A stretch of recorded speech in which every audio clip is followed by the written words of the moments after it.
दोषी मानता हूँ सर। मेरी बेटी चली गई, मैं नहीं चाहता किसी और की बेटी भी जाए। और बड़ी स्टूडियस छात्रा थी, थ्रू आउट टॉपर थी मेरी बच्ची। एक पर्सनैलिटी थी वो, और इस मुल्क का भविष्य थी आने वाला। उसे मार दिया। मैं मानता हूँ जितने दोषी लड़का है वो, उतने ही दोषी यूनिवर्सिटी भी है मेरी बेटी को मारने। क्या आपने एफआईआर में भी यूनिवर्सिटी का जिक्र किया है? अभी मैंने नहीं करा यूनिवर्सिटी का, क्योंकि अगर मैं यूनिवर्सिटी का उस वक्त जिक्र कर देता तो शायद मेरी बेटी वेंटिलेटर भी नहीं लगाती। पहले दिन ही डिक्लेयर कर देते मर गई। क्या क्या शिकायतें आपकी? सारी शिकायतें हैं साहब। छत क्यों खुली हुई थी भाई? मेरी बेटी भागती चली गई, 1 किलोमीटर का रन किया मेरी बेटी ने, मान के चलिए आप। यानी कि टेरिस का मतलब है 5 मंजिला इमारत पे वो चढ़ गई, और ग्राउंड पे वो 5 मंजिला इमारत भागने के लिए पूरी लाइब्रेरी उसने क्रॉस करके, उनके जो टोल होते हैं स्कैनिंग लॉक, उसका टोकन लेने के बाद वो वहाँ तक पहुँची और वहाँ से वो कूदी। ऐसा उसके साथ क्या हुआ था? वो सीडी कहाँ है जिसमें डीआर पे उसकी पिटाई की रिकॉर्डिंग है? वो आज तक मुझे क्यों नहीं दी गई? फर्स्ट डे देनी चाहिए थी मुझे। उस पर रासुका क्यों नहीं लगाई गई लड़के पे? क्या मांग है? मेरी ये मांग है निष्पक्ष में जांच हो। मेरी बेटी को साना ना जाए इसके अंदर। निष्पक्ष जांच करें आप, जांच करके उसे सजा दें, सख्त से सख्त सजा दें। फास्ट ट्रैक कोर्ट में इसका मुकदमा चलेगा। वानिया शेख की मौत के बाद से वानिया के घर पर विपक्षी पार्टियों के लीडरों का आना जाना लगा हुआ है। मेरठ में आज चंद्रशेखर आजाद वानिया शेख के घर पहुंचे। उन्होंने कहा जितना आरोपी उसकी मौत का जिम्मेदार है, उतना ही विश्वविद्यालय प्रशासन भी जिम्मेदार है। सुभारती विश्वविद्यालय पर गंभीर आरोप लगाते हुए सूबे में चल रही योगी सरकार से सवाल किया, क्या यहाँ भी बुलडोजर चलेगा? 8-10 सालों से सक्रिय रूप से ये देखता हूँ पूरे देश में। छात्र यानी कि वो एक सपना लेके, जो एक हमारे बीच का युवा, जिसको छात्र को हम रीढ़ कहते हैं देश की, और वो एक उड़ान भरने के लिए कॉलेज यूनिवर्सिटी जाता, मरने के लिए नहीं जाता। आत्महत्या यानी कि एक ऐसा समय आ जाता है कि जब वो नाउम्मीद हो जाता है कि अब मेरी कोई मदद नहीं। और जैसा मैंने इनके पिता से जाना, इनके दादा से जाना, उनकी तकलीफ अपनी जगह है। हम सब लोग उनके दुख में साथ हैं। हम बेटी को तो वापस नहीं ला सकते, लेकिन ये जानने का विषय ये है कि 6 महीने से पहले से ये सब चीज़ें जारी हैं। उसने यहाँ यूनिवर्सिटी में भी शिकायत की। यूनिवर्सिटी अपने मान सम्मान की रक्षा के लिए कि उनके यूनिवर्सिटी पे कोई आरोप ना लगे या इस तरह की बात बाहर ना जाए, वो कभी कभी इस तरह की चीज़ों को इग्नोर कर देती है, जिसका खामियाजा इतने बड़े पैमाने पर भुगतना पड़ता है।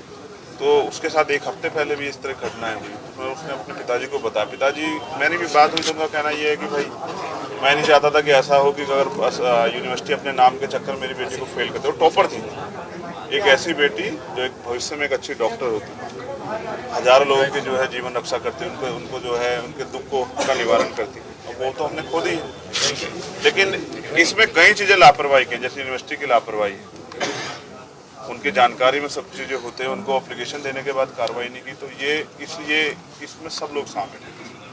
मैं ये कहूँ कि सिर्फ वो आरोपी जिसकी वजह से हुई, परिवार की मांग, और परिवार के नहीं सब लोग, इस हर बहन बेटी जो है वो सुरक्षित रहे, उसके लिए हमें आवाज़ उठानी चाहिए कि इस पूरी घटना की न्यायिक जांच।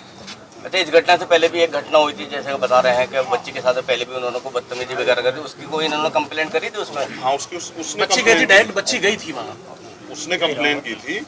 मैंने कहा कि माँ बाप ये सोचते हैं कि ऐसा ना हमारी किसी बात की वजह से स्कूल प्रशासन को बच्चों के खिलाफ हो जाए, और होता है अक्सर, बड़े पैमाने पे होता है। तो हमने रोहित वेमुला की भी आत्महत्या देखी। तो ये आत्महत्या नहीं, मैं तो इसको हत्या मानता हूँ। ये हत्या इसलिए है क्योंकि अगर इन पे एडमिनिस्ट्रेशन ने पहले कार्रवाई की होती तो आज वो बेटी हमारे बीच जिंदा होती। तो इस पूरी घटना की न्यायिक जाँच हो। और इन्होंने तो फीस भी दी, सब कुछ, इनका तो सपना कुचला गया। इनके दादा नाउम्मीद, और इनके हाथों में तो कुछ नहीं आया। तो मैं तो चाहता हूँ इस प्रकार की सरकार के की तरफ से कम 50 लाख रुपए की आर्थिक मदद हो कि ये लोग अपने पैरों पे खड़े हो पाए। बेटा और बेटी फर्क नहीं सरकार बता रही है, तो इनकी तो उम्मीदें खत्म होगी। जिसको पाल पोस के बड़ा किया, आज वो इनके बीच नहीं है। दूसरा, उस घटना में, ये जो पूरी घटना है, इसको देख के लगता है कि ऐसे मामलों में सख्त कार्रवाई की जरूरत है, जिससे कि और बच्चों का जीवन सेफ रहता है। क्योंकि अगर अन्याय को हम लोग बढ़ावा देते हैं, अपराध को, तो ये आज यहाँ हुआ है, कल किसी और यूनिवर्सिटी में होगा, तो ये मुकदमा फास्ट ट्रैक कोर्ट में चले और उनको कठोर से कठोर सजा। इसके साथ साथ हर यूनिवर्सिटी और कॉलेज में, मेरठ में नहीं पूरे उत्तर प्रदेश में, जहाँ की रोज हत्या और रेप हो रहे हैं, लखनऊ सुरक्षित नहीं रहा है, गाजियाबाद में जो हुआ, हापुड़ में जो हुआ, मेरठ में अभी कुछ दिन पहले हुआ था, हम सब देख रहे हैं। तो मैं समझता हूँ कि महिला सुरक्षा पे सरकार को ठोस कदम उठाने चाहिए और यूनिवर्सिटी और उसमें कैंपस जो भी हो, वहाँ तो एक महिला हेल्प डेस्क जो है स्टार्ट करनी चाहिए, वहाँ सुरक्षा हो कि बहन बेटियों को सुरक्षा का माहौल दे सके। विश्वविद्यालयों को भी इसमें पार्टी बनाना चाहिए मेरे हिसाब से तो बनाना चाहिए, क्योंकि अगर वो सतर्क नहीं रहेंगे तो इस तरह से अगर वो किसी के इन्फ्लुएंस में काम कर, जैसा उनके दादा ने मुझे बताया कि 4 घंटे रहने के बावजूद देखने नहीं दिया गया, बाउंसर लगा के उस बच्ची के शव को जो है छिपाया गया, तो इससे अच्छा अगर वो उसकी पहले रक्षा कर लेते। अच्छा, मैं ये भी एक सवाल खड़ा होता है, क्या कोई ऊंची छत पे 4 मंजिल पे जाके आत्महत्या कर ले, इसलिए क्या गेट खुले छोड़ रखे हैं? तो एडमिनिस्ट्रेशन क्या कर रहा है? वहाँ के बाथरूम्स में जैसा बताया कुंडी नहीं है, मैं नहीं गया, लेकिन अगर पिता बता रहे हैं तो ये तकलीफ दे। हम बहन बेटियों को देवी की तरह पूजते हैं, उनका सम्मान करते हैं, और अगर वो बहन बेटी अपने आप को यूनिवर्सिटी और कैंपस में सुरक्षित महसूस नहीं करे तो यूनिवर्सिटी के लिए भी एक प्रश्न चिन्ह, कोई भेजेगा अपनी बेटी को पढ़ने के लिए? और इससे कितनी नौजवान बेटियों का, बहनों का हौसला टूटा है। जब उनके माँ बाप इस घटना को देखेंगे तो क्या वो अपनी बच्ची को पढ़ने के लिए भेजेंगे? अगर कैंपस में सुरक्षा का माहौल नहीं है तो क्या बच्चों को ताले बंद करके घर में रख दें? क्या उनके उड़ान बंद कर दें? क्या उनके अधिकारों का हनन करें? और ये संविधान की भी हत्या होगी। तो मैं समझता हूँ ऐसे मामले ठोस कार्रवाई हो। हमारी पार्टी, हमारा संगठन सब परिवार के साथ खड़े हैं।